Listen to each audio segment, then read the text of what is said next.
Hoje, mergulharemos em um tema cercado de mistério, temor e profunda intriga. Satanás, o adversário, o tentador, uma figura que atravessa séculos de história, mitologia e fé, mantendo-se como um dos personagens mais enigmáticos e controversos da teologia. Quem é ele? De onde veio? E qual o seu verdadeiro papel no cosmos e na história da humanidade?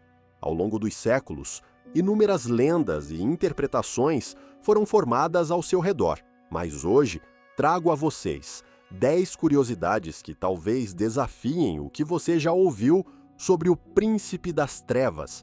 Prepare-se para uma jornada que nos levará ao coração do mistério. O nome Satanás não surgiu como uma designação para um ser maligno específico, mas sim como um título. Em hebraico, Shatã significa adversário ou acusador. No Antigo Testamento, Satanás não era uma entidade distinta e autônoma, mas uma função. Ele era o oponente, aquele que se colocava em oposição aos desígnios divinos, mas sempre sob a permissão de Deus. Em várias passagens, Satanás age como um promotor celestial, questionando e testando a fé dos humanos. Sua presença é sentida em textos como o livro de Jó, onde ele aparece como um agente de provocação, tentando provar que os seres humanos não são verdadeiramente fiéis a Deus. A transição de Satanás de um título para um ser autônomo e maligno ocorre ao longo dos séculos, principalmente nas escrituras e tradições posteriores, onde ele ganha uma identidade própria, como o adversário final de Deus e da humanidade. Um dos maiores equívocos teológicos e culturais que perduram até os dias de hoje é a confusão entre Lúcifer e Satanás. Muitas vezes, essas duas figuras são tratadas como uma só, mas originalmente não era assim. A palavra Lúcifer, que significa portador da luz ou estrela da manhã, aparece nas Escrituras como uma metáfora. No livro de Isaías 14, 12, 15, Lúcifer é mencionado como uma referência ao rei da Babilônia, cujo orgulho e desejo de ascender ao trono dos céus resultaram em sua queda.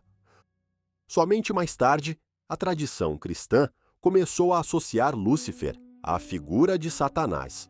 Foi então que a história da queda do anjo mais belo e poderoso passou a ser interpretada como a origem do próprio diabo.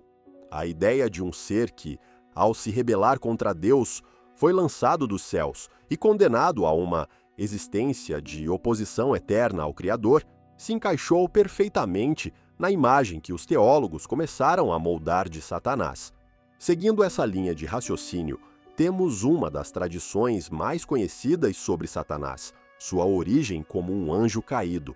No início, Satanás, também conhecido como Lúcifer, era um dos anjos mais poderosos, possivelmente um querubim ou serafim, figuras de destaque no hierárquico celestial. Em Ezequiel 28, 12 e 17, é feita uma analogia entre um querubim e Satanás, um ser exaltado que, devido ao orgulho, corrompeu seu coração. Ele se rebelou contra Deus, buscando usurpar sua autoridade e tornar-se o soberano do universo. Entretanto, sua tentativa fracassada resultou em sua expulsão dos céus. Isaías 14, 12 e 15 nos conta que, devido à sua arrogância e desejo de se elevar acima do Criador, ele foi derrubado ao abismo.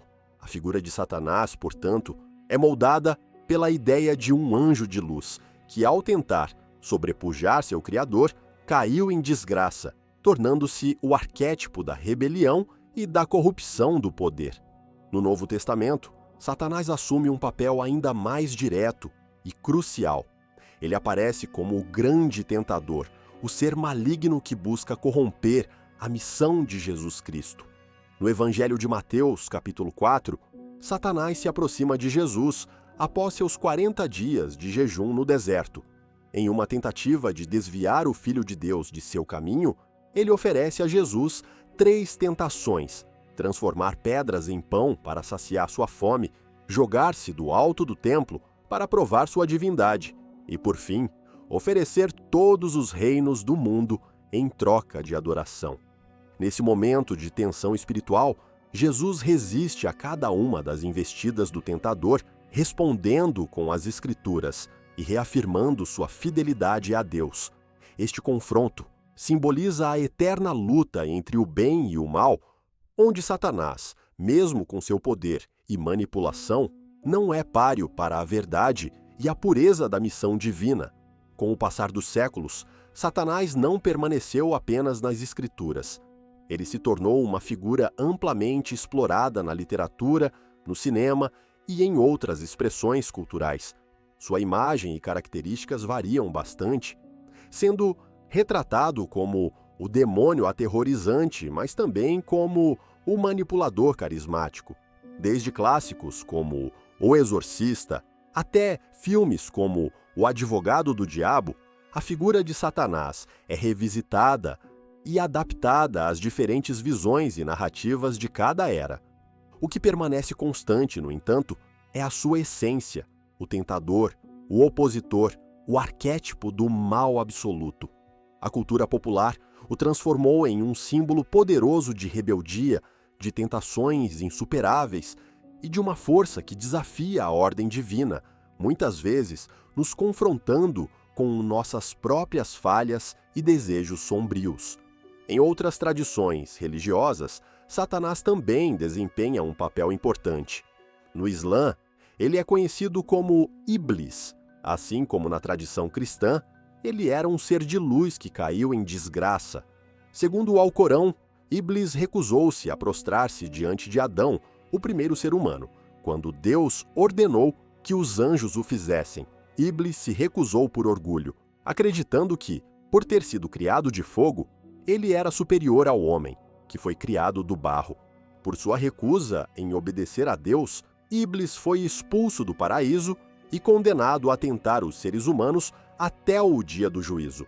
No Islã, ele representa a personificação da desobediência e do orgulho, mas, assim como no cristianismo, sua influência está limitada pelo poder divino. Há uma ideia popular, especialmente no imaginário coletivo, de que Satanás governa o inferno. No entanto, essa percepção não está claramente definida nas Escrituras.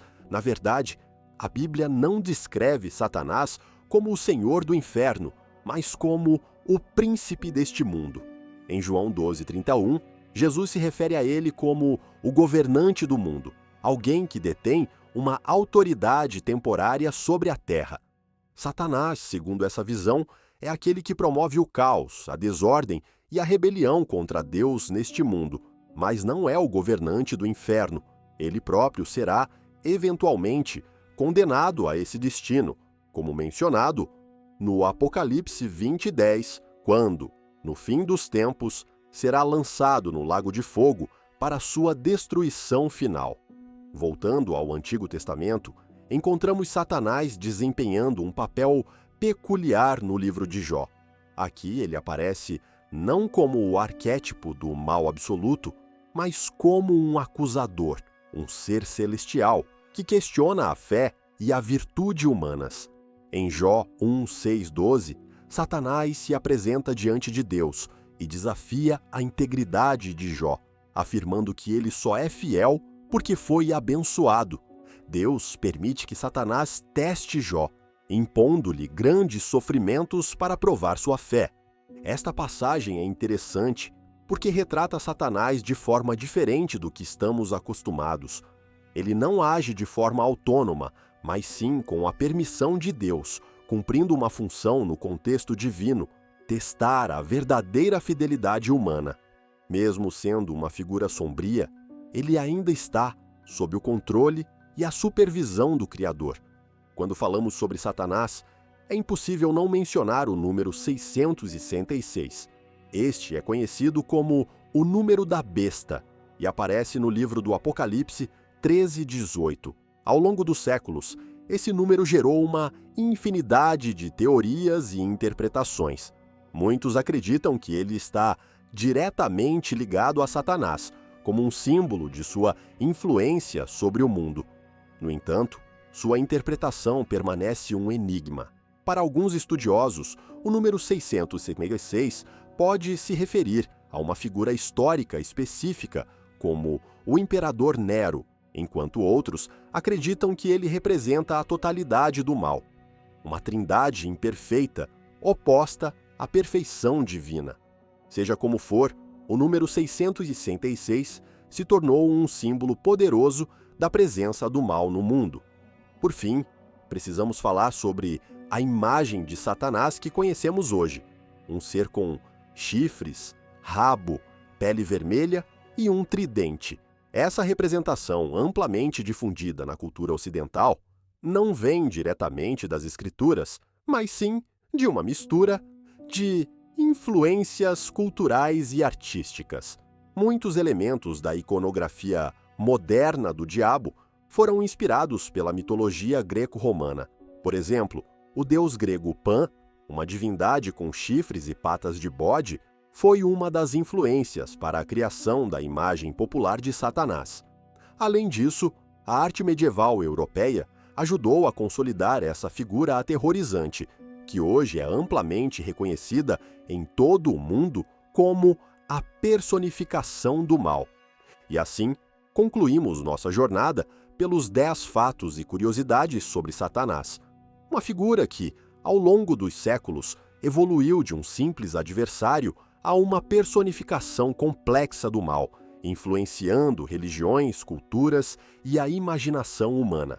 Seja como tentador, acusador ou anjo caído, Satanás continua a ser uma figura central em nossa compreensão do mal e da luta entre luz e trevas.